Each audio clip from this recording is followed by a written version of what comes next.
It was the year 2000 when we last visited Tracy Stanhoff at AdPro. Since then, the dot-com boom went bust. Many businesses found themselves on the ropes after 9/11. But in that same period, Tracy's business doubled. Today, we'll find out how. We've been here 17 years now, and I think, I'm still fairly young, as I'm getting old, but I think the way we've operated our company and the way we've set we've done what I call vertical integration, where now we just don't design and hope for the best that we're going to sell our service, but we actually design, and then we totally produce the project, and then we do fulfillment, and we deliver, and the whole gamut.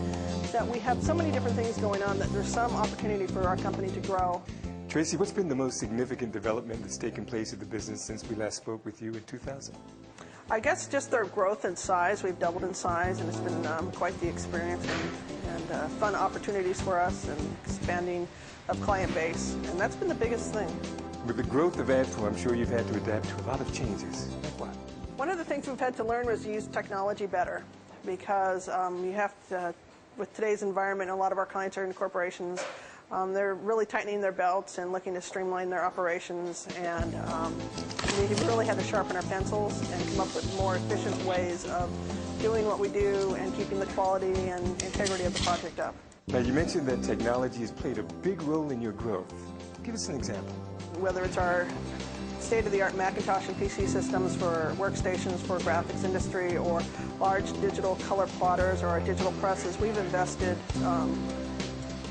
I would have to say upwards of $500,000 in equipment over the last 5 years to keep pace and to extend our lead in the marketplace. What exactly has been the key to you developing your relationship with Southern California Edison? Southern California Edison's been a great partner of ours. I met with Joe Alderetti in their supplier diversity department, I would have to say at least 8 years ago. And Joe says, there's a new sheriff in town, and what's the past is the past. Let's move on and let's start building your businesses and come up with a very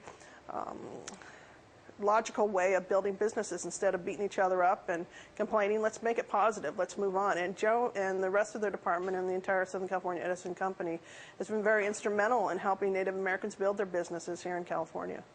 So exactly what role does Southern California Edison play in helping you to build your business? What they've done for me is introduce me to prospective clients within their companies.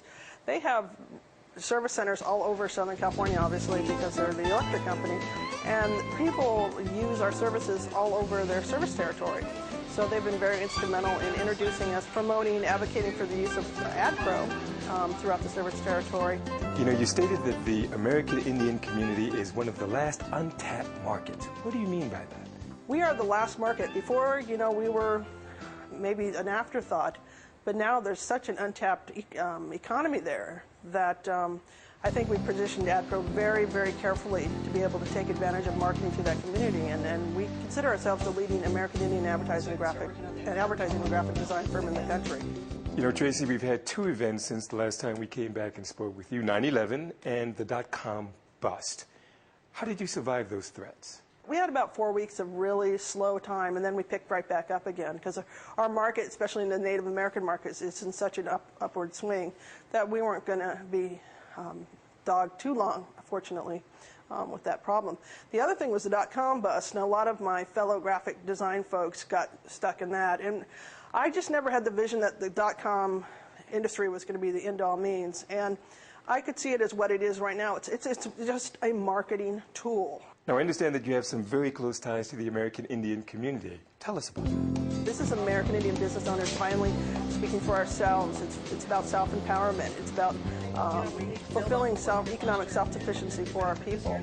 And that's really helped AdPro, because it's exposed me personally to a lot of opportunities and experiences and educational opportunities that I would not have had if it wasn't for the Chamber. So how exactly has Southern California Edison helped you in your role as head of the American Indian Chamber of Commerce? They're really nice folks and friendly to us. It's just nice to have bodies who bring energy that they, oh, well, that's kind of a pun, huh? Edison bringing energy, but they do bring an energy to our events. Tracy, from talking to you, everything here seems just so rosy. Do you ever have a tough day? Goodness.